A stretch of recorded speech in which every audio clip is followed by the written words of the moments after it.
Hey everyone, it's Peter Lin from Yardbird Entertainment. Today we're going to show you how to start an LLC in New Jersey, so let's get started.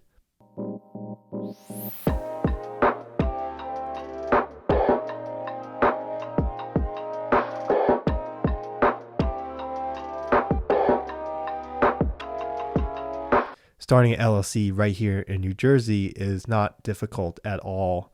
It's a pretty fairly simple process.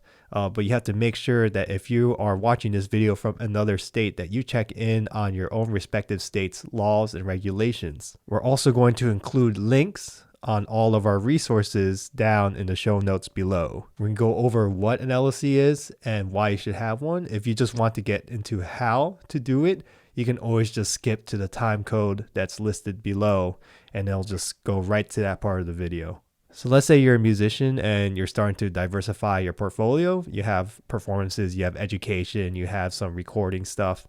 Let's say you also want to start a music studio with your friend or some kind of music company. Starting an LLC is a great way to get yourself organized as well as bring credibility to your new business. So what is an LLC? An LLC is a limited liability company. It is the most popular type of legal business entity to allow businesses to have a lower level of liability. You can always set up your LLC to have all different kinds of corporations, which actually allows you to protect yourself separately from your business. I'm not going to provide much legal advice here. I would leave that up to a lawyer or attorney, and I suggest that you go and seek one if you want to find out more about how an LLC can protect your business. Musicians that are frequently contracting other musicians or are constantly paying other musicians in their band might want to consider starting an LLC, not only to legally protect themselves,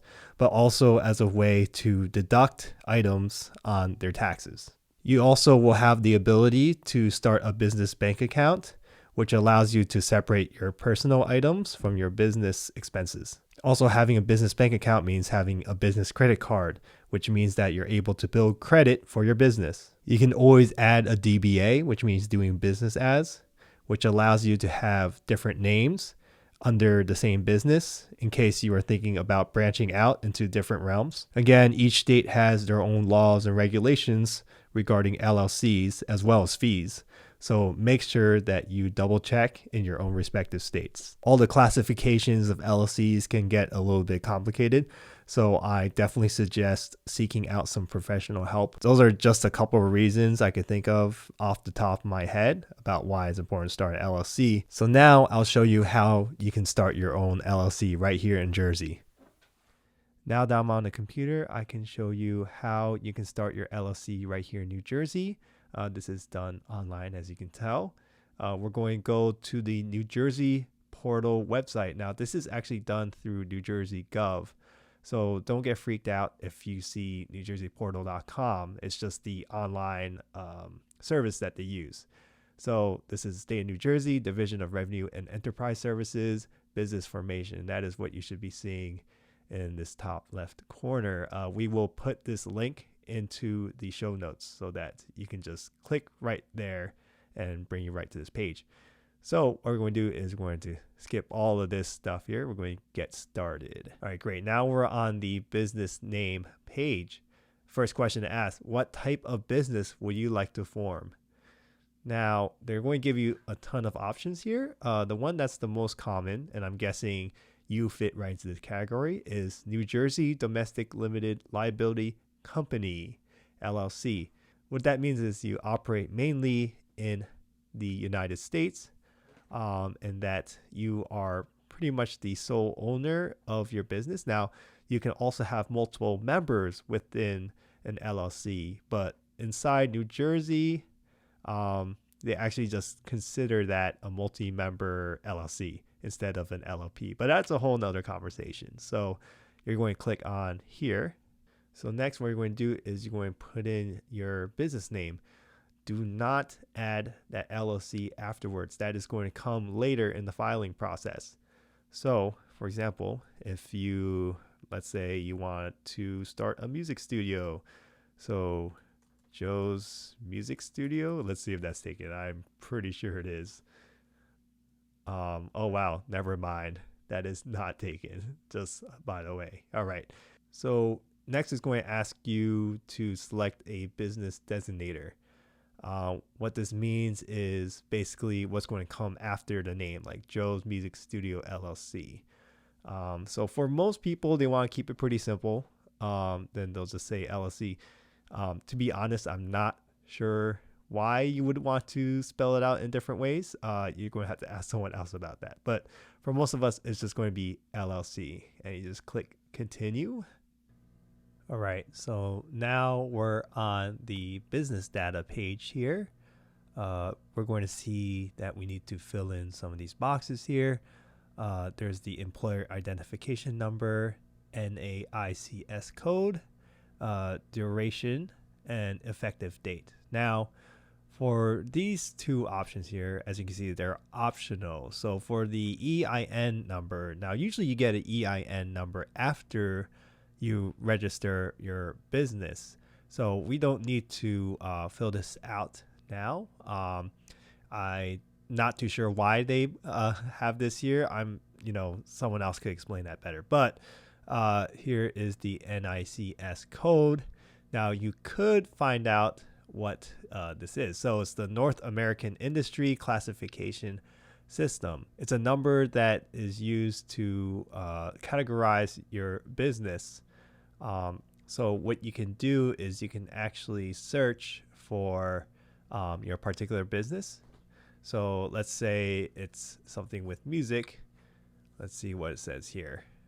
So as you can see, there's all different kinds of businesses for music, and you would choose the code that best fits your particular business. So, all right, so let's just say that for the sake of time here, it's musical recording, release, promoting, and distributing. Let's say that's your business here, okay? So what we're going to do is come back here, put that in. Again, just optional, not really necessary. Now here for duration, it says enter a period of time that a business entity is to exist. If that period is indefinite, you may leave this field blank. So what that means is if you are planning to only have this business for a year or a couple of months, you need to put that in. However, if you plan to have it as long as you can, or that you are planning to keep it, then you just need to leave it blank. Next, we have the effective date. Now, depending on the business type, a future date may be chosen and is optional. So if you plan to start your business on a particular day, then you may choose that. Let's just say April 15th. But if you are looking to start it as soon as possible, you would just choose it for that particular date. So it'll be March 15th here. All right. So we're going to continue. All right. So next we're on to business purpose. You may enter a business purpose to up to 300 characters. So it's asking for you to be as specific as possible about what your business does. So in this case, we're saying that, this is a music studio, and that we do musical recording, releasing, promoting, and distributing. So we could just put that stuff in there. And any additional information that you could put in there is best. Again, you want to keep it relevant to what you actually do. It's not really extremely necessary to, upload this kind of description unless you do something very robust. But if it's pretty simple, then that is completely fine. So we're just going to continue here. Now we're on to the main business address. So this is where your business will be operating from. Now, a lot of musicians probably don't have a separate office. But if that's the case, then it'll be your office address, hopefully with a mailing address. But usually it's just going to be your personal address. So I'm just going to make one up here. All right. So I just filled out 123 Candy Lane in Teaneck, New Jersey. All right. It says here, main business address can be U.S. or international address. All right. Just to let you know. Okay. So now we're on registered agent. What you want to do is you want to enter a registered agent or office, unless you have their number, but I'm guessing that we don't. So usually you'll just be your own agent most of the time. So I'm just going to go ahead and fill this out. All right, so I just filled it out as if it was my pretend address here. Okay, continue. So now we're on to the members and managers page. Usually you are the member. There can be multiple members within an LLC. It's just called multi-member LLC. Pretty simple. So I'm just going to enter in my own name here and address. All right, so what I did there is I just entered in the same information. Going to click continue. So now we're on the other provisions and additional information area. This is where you wish to add any articles provisions, or if you have a date in which the LLC will be dissolved. So for most of us, it's going to be left open here. Now, to be honest, I've never really done this portion right here. I would definitely consult a lawyer or attorney to figure out what you want to do in this position. But I would just click continue. All right, now we're on to signatures. Okay, so usually you are signing it yourself. So I'm going to put that right in. Lynn, authorized representative, save, check mark that box right there. Continue. All right, so now we're on to reviewing our information. So you just click on these boxes, make sure everything is cool. Joe's Music Studio, awesome. LLC, nice. Musical recording, releasing, promoting, and distributing. Right. This is our main address that we entered earlier. This is the registered agent, which is yourself again. Members managers, which is yourself again. And the signature, which is, yes, you guessed it, yourself again. And then you just press continue. Now we're on to the payment area. First, going to ask you which documents that you need. So the first one's always needed, official authenticated formation document. The other two are optional here. I would consult a lawyer or attorney to see if you actually need these. The contact information is usually yourself. Okay, so you fill that in, the usual thing. And then you could either pay by credit card or e-check. All right. This is the current pricing that they have for forming a LLC in New Jersey. So the actual formation itself is going to cost $125, which is really not that bad compared to some other states. Credit card fee is $3.50. So altogether it would be $128.50. Okay. And the e-check would just be $1. All right. So you could get these free text email notifications for reminders about your annual report, which is due every single year. So I usually select that, and it alerts to notify me when the charter document filing is performed for my business, which is also a free alert. So you might as well sign up for that as well. So then you just press pay now. Okay, so now we're into the secure payment area. This is where you fill out all your payment info, so you can get everything paid for.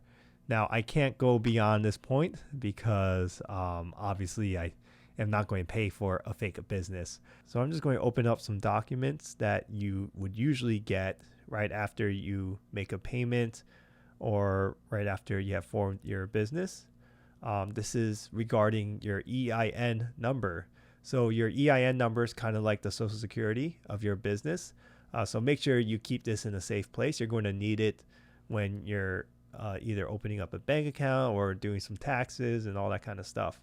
So, keep this in a safe place.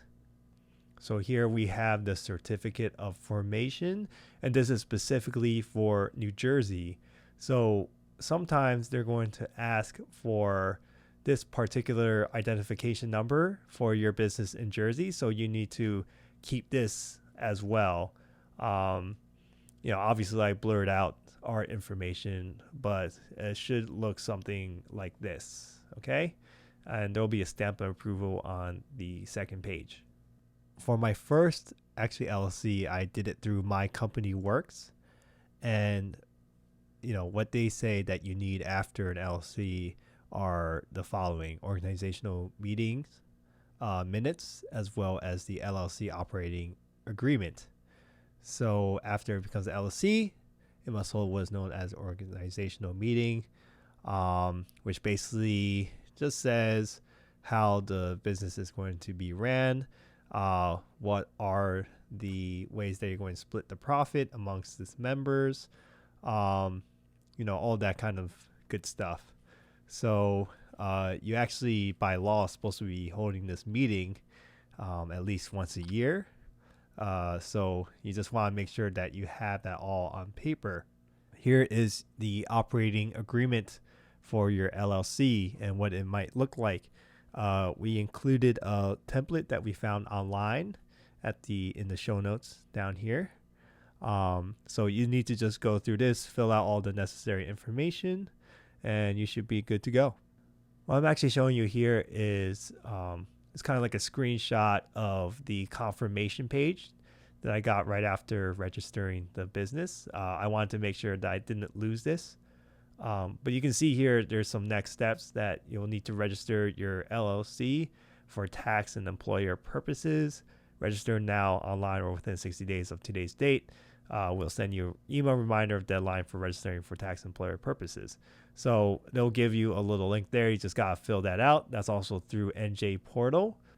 Just out of security purposes, I would try to take a screenshot of every single step that you've taken, including the confirmation page, just so you can refer back to it in the future if you need to. All right, so that concludes our video on how to form your LLC right here in New Jersey. If you have any questions about that form, there is a little section about frequently asked questions. So you could get more into depth if you want some clarity on some certain sections, okay? I am doing this on Chrome.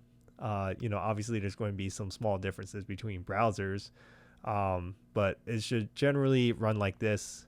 And again, always consult some professionals in terms of like a lawyer or accountant to just double check to make sure that this is the best thing to do for your own business. There's a lot of perks to having an LLC, but there could also be a lot of downsides. So, just figure it out according to your own business, and I think that'll put you in a good position. So I want to thank everyone for watching this video. And again, please subscribe, please like, comment, share. All that kind of stuff helps us. We are going for the 1,000 sub challenge. So if we get 1,000 subscribers, what we're going to do is we're going to have a giant party, kind of networking event with all of our previous guests. And it'll just be a good time. And again, this is Jazz Biz 101. Take care of the business so that you can get to the music. Thank you very much. Take care.